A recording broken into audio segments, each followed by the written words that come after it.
Mga kaibigan, maligayang pagdating sa aking bagong explanation video.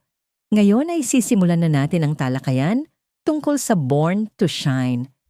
Kung nagustuhan ninyo ang video, huwag kalimutang mag-subscribe sa aming channel na Cinema Insight English. Para sa mga nanonood mula sa Facebook, ang link ng aming YouTube channel ay nasa video description. I-click lamang ang link at mag-subscribe upang makatanggap ng lahat ng mga update. Maraming salamat po sa inyong suporta. Paano kung ang babaeng inakala ng lahat na sanhi ng pagbagsak ng grupo ay siya palang nagsakripisyo ng lahat upang hindi gumuho ang pinakamamahal niyang tao? Isang video ang bumaligtad sa lahat, isang click, isang pagsabog ng galit, isang lihim, at sa isang iglap, gumuho ang mundo ni Jenny sa mga mata ng mga taong minsan niyang itinuring na pamilya. Mabigat ang hangin, bagaman tahimik ang paligid. Naroon si Monica. Matatalim ang galit sa kanyang mga mata, nakapigil ang puot sa kanyang mukha. Para bang anumang sandali, dudurugin niya ang sino mang hahadlang sa pagprotekta sa pangalan ng Astra. Para sa kanya, ang ginawa ni Jenny ay hindi simpleng pagkakamali. Online, di umano'y ibinagsak niya ang kumpanya, winasak ang imahe nito, at inilagay sa panganib ang Yumi. Ngunit sa likod ng bawat sigaw ni Monica ay mas malalim na dahilan. Hindi lang ito tungkol sa kontrata o karera, kundi tungkol sa kontrol. Sapagkat kapag natutong tumindig ang isang bituin para sa sarili, natatakot ang mga sanay na magdikta kung paano siya dapat magningning. Tumayo si Jenny. Nanginginig ang tinig ngunit matatag ang mga mata. Alam niyang may mga pagkakamali. Alam niyang bawat desisyon ay may kapalit. Ngunit paano niya pipiliin ang pangarap kung kapalit nito'y pagbagsak ng kanyang ina? Doon lumitaw ang katotohanan sa gitna ng mga paratang. Ang tunay na nagplano ng video ay hindi si Jenny, kundi si Megan. Bakit si Jenny ang kailangang magdusa para sa pagkakamali ni Megan? Si Dara, pasanang hiya at responsibilidad bilang ina, alam niyang anak niya ang may sala.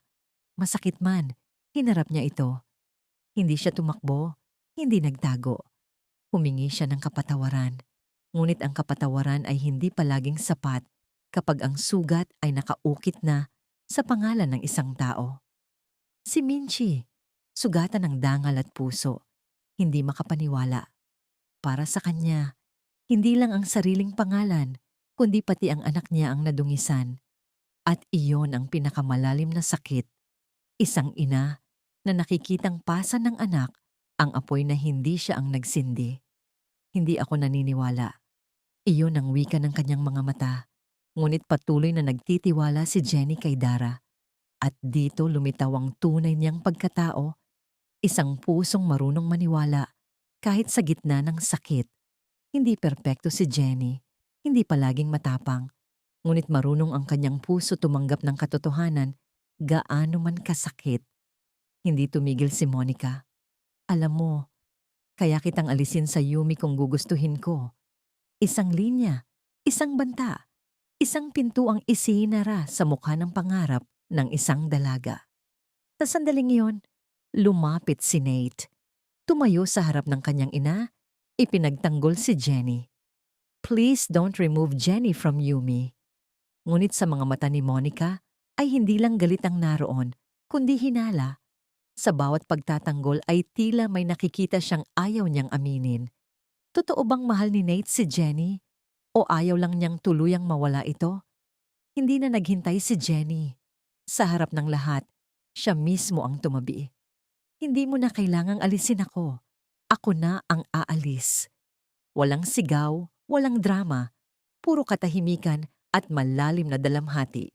Sapagkat madalas, ang pinaka-inosente ang unang umaalis para lamang patahimikin ang unos.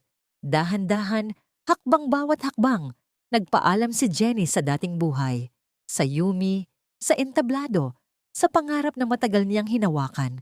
Sa kanyang labi, sinabing kaya niya. Ngunit sa kanyang mga mata, lumitaw ang takot. Takot na baka yun na ang huling pagkakataon na tawagin siyang bahagi ng grupo. Sa labas, nagtanong ang mga nagmamahal sa kanya, Bakit si Jenny ang kailangang matalo kung si Megan ang tunay na may sala? Ngunit ang katotohanan ay hindi palaging nananalo sa simula. Madalas, kailangang mabasag muna ang katotohanan bago ito paniwalaan. Online, mas malaking unos ang nagsimula. Akala ni Monica, tatahimik na ang lahat nang umalis, si Jenny. Ngunit doon nagsimula ang tunay na apoy.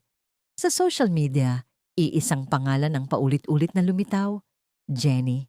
At nakakagulat, hindi lahat ng komento ay sisi. Marami ang nagtanggol sa kanya. Marami ang nakakita sa kanyang ginawa, hindi bilang pagsuway, kundi bilang tapang. Sapagkat sa mundong puno ng huwad ng ngiti, pinili ni Jenny na huwag ipahiya ang kanyang ina. Pinili niyang tumindig, kahit alam niyang maaari niyang mawala ang lahat. At dito nagbago ang tono ng kwento. Hindi na lamang siya batang idolo.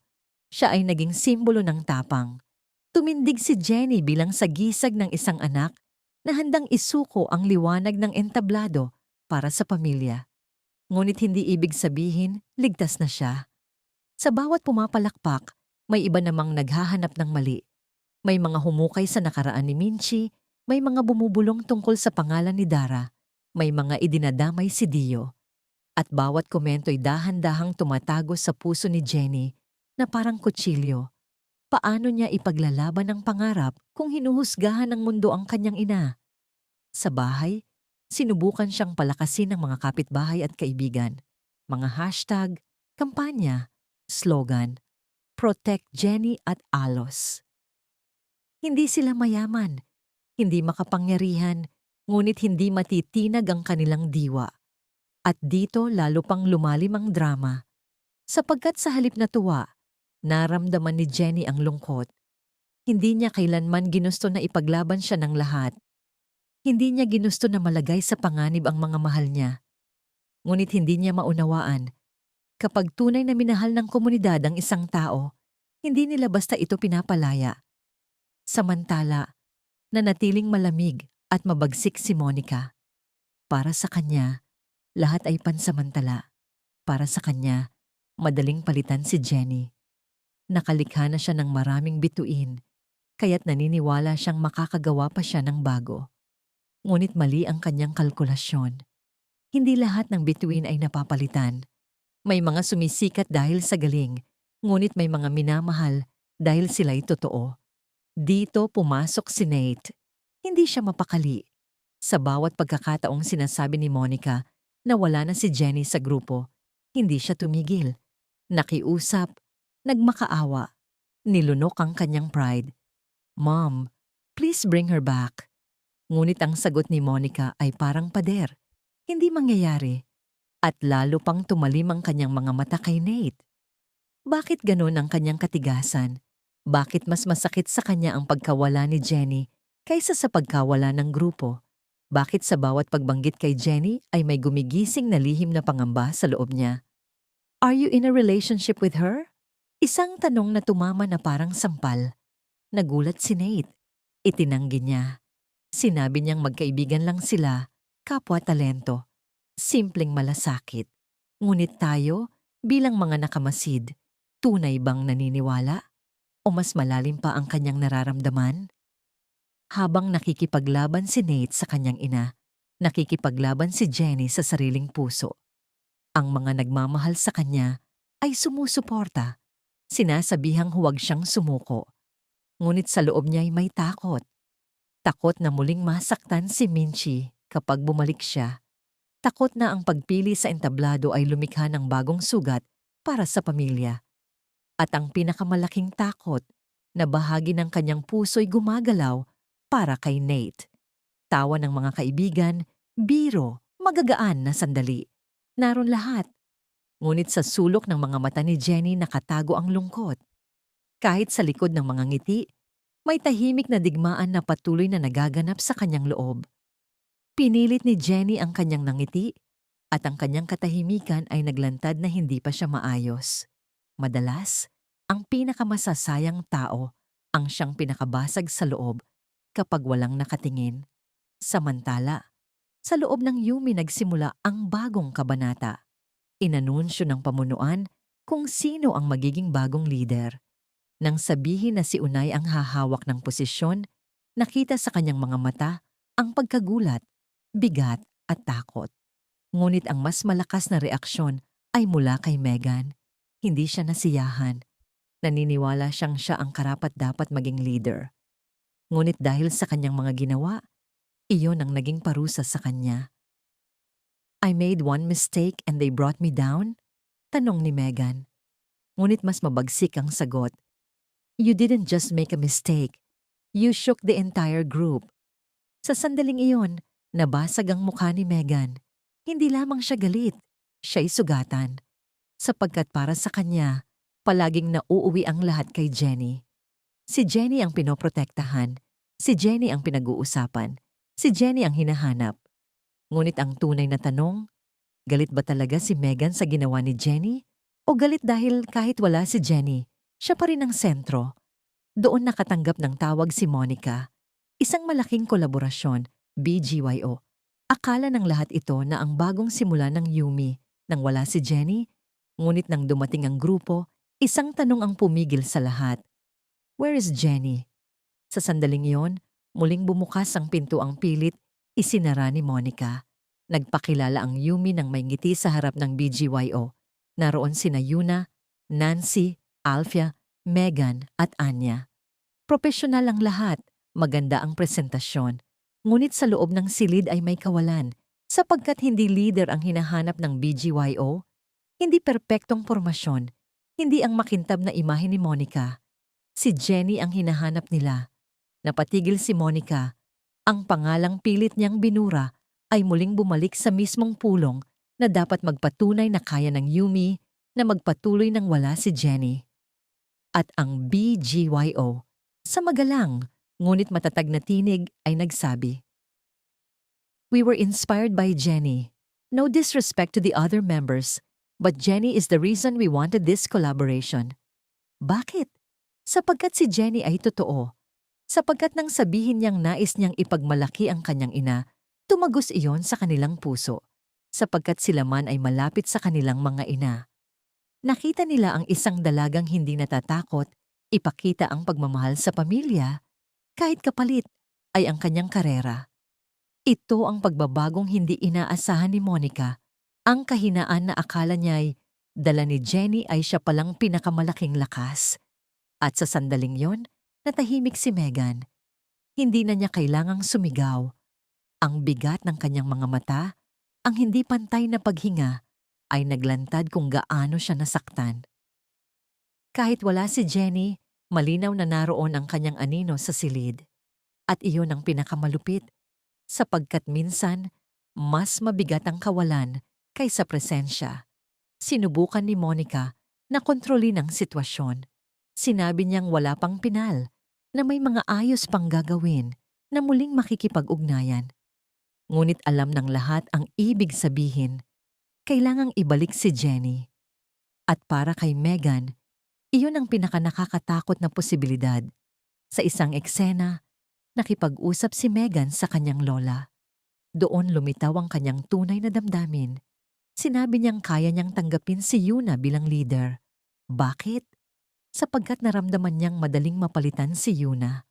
Kapag nabigo si Yuna, marahil si Monica ang pipili sa kanya. Ngunit iba si Jenny. Iba ang dating ni Jenny. Dito nabunyag ang pinakamalalim na takot ni Megan. Hindi lang siya naiinggit, kundi natatakot. Sapagkat alam niyang kapag bumalik si Jenny, muli na namang may pagkakataong higitan siya nito. At sa mundong matagal nang nais ang kinin ni Megan, iyon ang bagay na hindi niya matanggap. Are you feeling threatened? Tanong ng lola. Yes, lola. Isang simpleng sagot. Ngunit sa loob nito'y may malalim na sugat. Madalas, ang mga kontrabida ay hindi ipinanganak na masama. Kadalasan sila ang mga anak na masyadong matagal naghihintay na piliin. At kapag walang pumili sa kanila, doon sila nagiging kaaway. Dumating si Dara. Sa pagkakataong ito, bilang ina, hinarap niya si Megan ng direkta. Sinabi niyang kung nais ni Megan na umalis, hayaan na siyang umalis. Ang mga salitang yun ay Tumagos na parang kutsilyo. Sumabog si Meghan. "Will you ever choose me?" At biglang nagbago ang bigat ng eksena. Sapagkat sa likod ng selos, sa likod ng maling desisyon, naroon ang isang batang naghahanap ng pagmamahal ng ina. Isang batang palaging nakaramdam na may mas mahalaga kaysa sa kanya. Tiningnan ni Dara ang kanyang anak, may pagsisisi sa mga mata. Mahal niya si Meghan, ngunit hindi niya alam kung paano ito mararating. Hindi niya alam kung kailan ang kanilang katahimikan ay naging pader. "I always choose you," sabi niya, "but not shortcuts." At doon ibinigay niya kay Meghan ang aral na matagal nang iniiwasan. Kung tunay niyang nais ang tagumpay, kailangan niya itong paghirapan. Kung nais niyang magningning, kailangan niyang harapin ang kanyang mga pagkakamali. Hindi lahat ay madaling makuha. Hindi lahat ay galing sa koneksyon. Hindi lahat ay kayang dalhin ng palusot. Ngunit habang nagsasalita si Dara, malinaw na hindi lamang kay Meghan siya nagsasalita, kundi pati sa sarili niya. Sapagkat madalas, ang mga magulang ay nagtuturo ng aral na sila mismo'y huli ng natutunan. At sa sandaling iyon, muling bumukas ang mga sugat ng nakaraan. Isang sigaw, isang takot, isang pagtakbo sa ospital, mga allergy, mga pakiusap na iligtas, mga basag at nanginginig na tinig. "Mom, I miss you. I miss her." Hindi lahat malinaw, ngunit sapat upang maunawaan. Mas matanda pa ang sugat ng pamilya kaysa sa tunggalian ni na Jenny at Meghan. May nawala, may hindi nasabi, at may pagkakasalang matagal nang kinakain si Dara sa loob. Lumalim ang kwento ni Jenny dito. Ang galit ba ni Meghan ay tungkol lamang sa Yumi?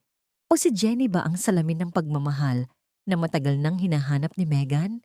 Samantala, nakatanggap ng tawag si Jenny, isang sikat na boy group, ang nais makipagkolaborasyon, ngunit sa isang kondisyon, kailangan siyang naroon. Napatigil si Jenny. Nasa harap niya ang pangarap, nakakabitiw lang niya. Ngunit hindi na simpleng desisyon ito. Sapagkat kung babalik siya, babalik din ang mga bulong, batikos, matatalim na mata. At ang pinakamalaking takot, baka muling masaktan si Minchie. Nang tanungin kung handa na ba siyang bumalik, hindi agad sumagot si Jenny. Paano siya babalik sa lugar na minsan siyang itinaboy? At paano niya tatanggihan ang pangarap na kusang bumalik sa kanya? Nakatayo si Jenny sa pagitan ng dalawang mundo. Sa isang panig ang kanyang pangarap, ang entablado, musika, kolaborasyon kasama ang BGYO, pagbabalik sa Yumi. Ngunit sa pagkakataong ito, hindi bilang pinatawad, kundi bilang pinili at pinaghirapan. Sa kabilang panig si Minchie, ang kanyang ina, handang tiisin ang batikos, ngunit hindi kayang tiisin ang unti-unting pagkawala ng anak. Bagaman sugatan, pinili ni Minchie na maging ina. Sinabi niya, "Don't worry about me. I'm used to criticism. Even before social media, I've heard worse. More painful, more personal, more destructive." Ngunit ipinakita ng kanyang mga mata ang katotohanan. Hindi siya manhid. Ang mahabang taon ng sakit ay nagturo lamang sa kanya na ngumiti habang basag sa loob.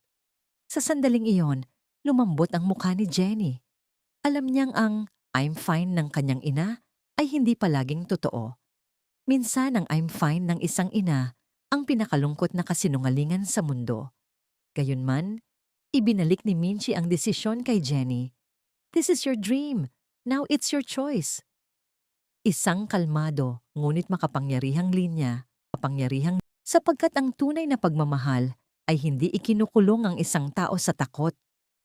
Pinalalaya ito, kahit ang kalayaan ay magdala ng bagong sakit. Sa labas, nakilala si Jenny ng mga tao. May mga bumubulong, may nagtuturo, may pumupuri, may naninisi.